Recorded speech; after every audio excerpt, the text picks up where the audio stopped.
Harry Houdini. You know him.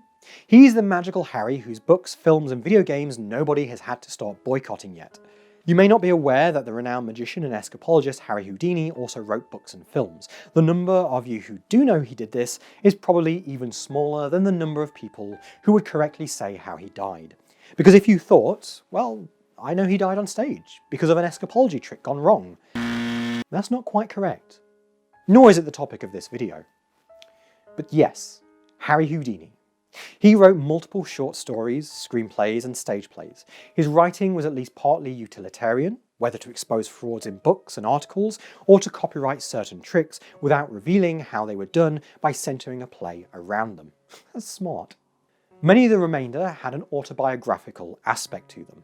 Houdini apparently had an X-ray of his hand with a bullet still in it to prove the veracity of his first story. A one-night engagement from 1904, which involved him being forced into a robbery. Another story apparently dramatised how he met his first wife and assistant, Bess. True or not, a great many of these stories were written in the first person, attributed to Harry Houdini, and the events in them were presented as incidents that had happened to him, often on tour, and that had called for his particular expertise in escapology and magic. The three such stories we will be discussing now are Harry Houdini's weird tales. In his essay, Supernatural Horror in Literature, H.P. Lovecraft described a weird tale as having something more than secret murder, bloody bones, or a sheeted form clanking chains according to rule. A certain atmosphere of breathless and unexplainable dread of outer, unknown forces must be present, and there must be a hint expressed with a seriousness and portentousness, becoming its subject, of that most terrible conception of the human brain, a malign and particular suspension or defeat of those fixed laws of nature which are our only safeguard against the assaults of chaos and the demons of unplumbed space. Jesus Christ, HP, that was a mouthful. Harry Houdini's weird tales can be safely called that because they were printed in a magazine called Weird Tales. Like some other of Houdini's works, these three stories have a partly utilitarian reason for existing. Houdini was a famous man with a box office draw, and J.C. Henneberger owned a horror magazine that could do with more readers. He therefore got the magician to put his name first to a column and then a series of horror stories, and in these stories Harry Houdini becomes the linchpin to a shared universe of famous mythological monsters. Basically, Harry Houdini wrote fanfic in which he fights criminal gangs, which included a version of Rasputin, escapes from Castle Dracula, and confronts a Lovecraftian elder god. A literal god created by H.P. Lovecraft, who ghost-wrote that particular story. Houdini had supplied him with a true story to write about, but when Lovecraft realised there was nothing true about it, he embellished it. A bit. With an elder god. Houdini's role in the creation of the other two stories is even less clear, and several authors have been put forward as possible candidates, including Henneberger himself, C.M. Eddy, and Walter Gibson, with Lovecraft's own prime suspect being editor Farnsworth Wright. But whether Houdini wrote the prose of any of these stories or not, and he may well have done, they are based on his idea, were his stories, and went out under his name as true stories that had actually happened to him. So tonight, discover these forgotten chapters in Houdini's biography. And remember, these are true stories, just like The Conjuring 2, The Texas Chainsaw Massacre, and The Exorcist. The first story is probably the most famous one. It was first published as Imprisoned with the Pharaohs, but has since appeared under its original title of Under the Pyramids. If it is the most famous one of these tales, it's because this is the one that was written by H.P. Lovecraft, and it has gained an afterlife by appearing in various collections of his work. In it we find Harry Houdini in Egypt, sightseeing his way to a tour of Australia. He goes to the pyramids, witnesses a fight, and then parties with some locals who wonder if Houdini really is as good at escaping from things as he's cracked up to be. There is of course only one way to find out. Tie him up against his will, throw him down a hole near the pyramids, and see if he is ever heard of again. Of course, Houdini manages to escape from his bonds, but he finds himself in complete darkness trying to navigate ancient and uncharted tunnels deep underground in search of a way out. Eventually, he manages to escape. But not for long. The second story is called Spirit Fakers of Hermannstadt. This is the one in which Harry Houdini escapes from Castle Dracula, or it would be if copyright had let it say that. This was only 12 years after Bram Stoker died, and only 2 years after a little film called Nosferatu tried a loose adaptation of the book that skirted copyright by changing all the names and hoping nobody noticed. This didn't work. Prana Films were sued and bankrupted, and all the prints were ordered to be destroyed, with every version in existence today coming from the single copy that survived the court order. so Houdini was understandably hesitant to reference Count Dracula directly. Instead, we got Count D, who lived in Castle D, in Transylvania. Near the river the real Castle Dracula was near, and who is a monster whose deeds constitute a tale of depravity so terrible that my brows knitted in loathing. If I said that this person was a beast in human form, I would be insulting the whole animal order of creation. He was far worse and far lower than any beast. But as I said, copyright was a factor, so this couldn't be a perfect match.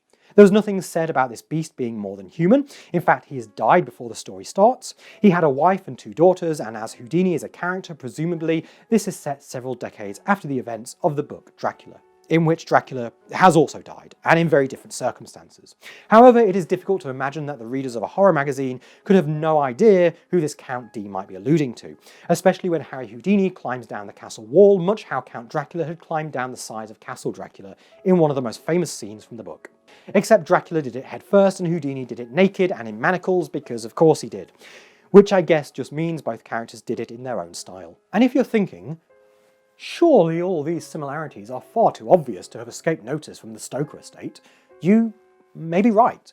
But unfortunately, though no one knew it at the time, Bram Stoker had failed to fill all the requirements for copyright in the USA, so Houdini in America could get away with what the Murnau company in Germany couldn't. Yes, that's right. If there were so many versions of Dracula, it's not just because it's a good story, but because it's a story Americans have never had to pay for. Many classics have established their hold on pop culture through a lack of copyright, and Dracula was one of them. The Spirit Fakers of Hermannstadt finds Houdini on tour in Europe. He meets a young woman, the daughter of Count D, who wants to marry a respectable young man, but she feels she must turn down his proposal, due to the tainting of her family name by her dead father's monstrous, albeit currently secret acts. Tragically, she wants the D, but can't get to the D because her father is the D. You know, Harry, I'm getting a little tired of your innuendo. Innuendo. An even larger problem looms, however, as her sister has recently come under the sway of a medium who, unbeknownst to her, is actually a former accomplice of her father. By pretending to channel the ghosts of both her father and mother, he is trying to convince her to write a confession of her father's crimes, which he can then use to blackmail them out of their inheritance. Why get Houdini involved? Because the medium had gone to one of Houdini's shows with the 2 women and made the mistake of claiming Houdini used supernatural techniques the medium had taught him, thus giving Countess D a way of proving him a liar. She therefore asks Houdini, whom the sisters will know by sight, to accompany her back to their ancestral castle to tell her sister he doesn't use the supernatural, doesn't believe in it, and has never met this medium before in his life, thus ending the threat to the family. This plan works up to a point, the point being right where this plan ended. That is when the medium's accomplices burst in and capture them. The medium, deciding a bit of force, may help where guile has failed. Houdini is then manacled and thrown naked into the secret oubliettes of the castle, which still contains the skeleton of a young girl, one of Count D's last victims. Why is Houdini always naked? Using one of her bones, he manages to pick the lock, subdue one of the criminals, and escape out of a window, pursued by gunfire. Realizing he doesn't have time to get help as the castle is some distance from the closest human settlement, Houdini decides to go back and try to solve the problem himself before the fake medium can get the confession from the 2 women. What follows is basically Die Hard, but with Harry Houdini in Castle Dracula, right down to him disarming a goon, going through his clothes, and not being able to wear his shoes because they're the wrong size. He then liberates 2 servants and sends them off for help, before creeping into the darkened room, where the medium is holding one last seance in order to convince the 2 women to write the confession voluntarily before he tortures it out of them. In the darkness, Houdini overpowers the medium and takes his place to prolong the seance for as long as possible. However, the 3 accomplices work out that something isn't right.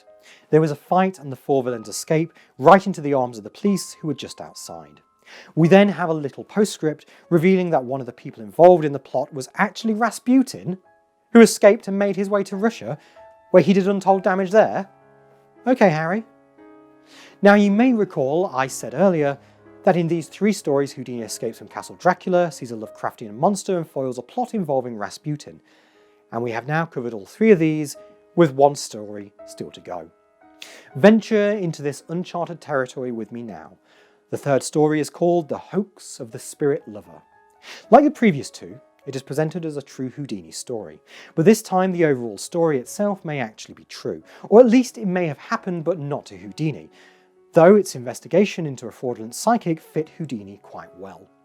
The psychic in question apparently brings forth a corporeal apparition in a room with one locked door and a window.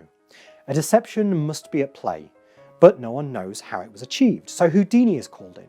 Once there, he sees that everyone else has missed. The window does indeed start out locked, but it is in fact unlocked at the beginning of the seance by the medium, allowing an accomplice to enter the room using a ladder dropped down from the floor above. However, Houdini's solution is quickly rendered unnecessary when one of the grieving audience members seizes the apparition, screaming the name over and over of the person they came to contact. That person was her fiancé who had died a year before. The twist is that the ghost looks like him because it actually is him, and he is alive. He had a twin brother who had been diagnosed with a fatal illness, and the two had swapped identities for an insurance payout. So the lovers are reunited, but love does not prosper after the deception, obviously. Sometimes the real monsters were the fiends we made along the way. This sad note concludes the last Houdini true horror story. Apparently a fourth one was written by Houdini for this series and revised by Lovecraft's friend C.M. Eddy, also based on experience with the master magician that he'd undergone in his youth, involving a still living decapitated head. But all we know about this obviously factual account comes from a few quotes from people close to the two writers. Due to a combination of factors, including Houdini's untimely death in 1926, it has never been published and its manuscript is probably lost to time. In these episodes, we try to be as impartial as we can, giving you the facts as well as some possible explanations, and let you answer the surrounding questions yourselves. So, with that in mind, did these three stories really happen to Houdini? Of bloody course not, but Houdini's death seems a good place to end this, so if you're still wondering how he actually died, well, that isn't really a topic for spooky history. But what happened afterwards to his wife, the seances, the secret messages, well, that's certainly for a future episode. I hope you enjoyed that episode of Spooky History. You can find us on most social media at Spooky Hist Show, and you can support us with donations at paypal.me/noisyghostend. If you have suggestions for future episodes, leave them in the comments. Thanks for watching, and please, do have nightmares. Goodbye. That's skirted copyright. Oh, pause. Yeah. We have a delivery.